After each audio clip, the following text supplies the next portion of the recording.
అద్దీలలో ఉన్నటువంటి వారి కష్టాలు, వాళ్ళు పడుతున్న బాధలు బహుశా ఆకాశమే హద్దుగా ఉంటాయి.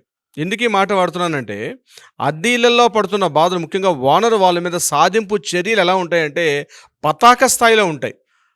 తీవ్రంగా ఉంటాయి. ఇప్పుడు మీరు అడిగినట్టుగా ఇప్పుడు మీరు చెప్పినట్టుగా ప్రతి 3 నెలలకొకసారి, ప్రతి 6 నెలలకొకసారి అద్దెల్ని అమాంతంగా పెంచేయడం చెప్పపెట్టకుండా. చిన్న చిన్న విషయాల్లో కూడా వెంటనే ఇంట్లోపలికి రావడం, ఇంట్లోపల ప్రవేశించడం, ఇంట్లో లేడీస్ ఉన్నారా ఇంకొకటి పరిశీలించుకోకుండా లోపలికొచ్చేయడం, మీ గోడ మీద అక్కడ గీతలున్నాయని, ఇక్కడ ఈ రకంగా చేస్తున్నారని, అక్కడ ఆ రకంగా చేస్తున్నారని చెప్పి ఎంత చొరబాటు చేసుకొని ముందుకొస్తారంటే వాళ్ళు లోపలికి ప్రవేశిస్తారు. ఇక ఇందాక మీరు ఇంకొక మాట కూడా చెప్పారు. అక్కడ మనకి ఇంటికి దగ్గరగా ఉందనో, ఆఫీస్ దగ్గరగా ఉందనో, పిల్లలకి స్కూల్స్ దగ్గరగా ఉన్నాయని చెప్పి మనం అద్దెలు తీసుకుంటాం. ఈ విషయం వాళ్ళకి తెలుస్తుంది.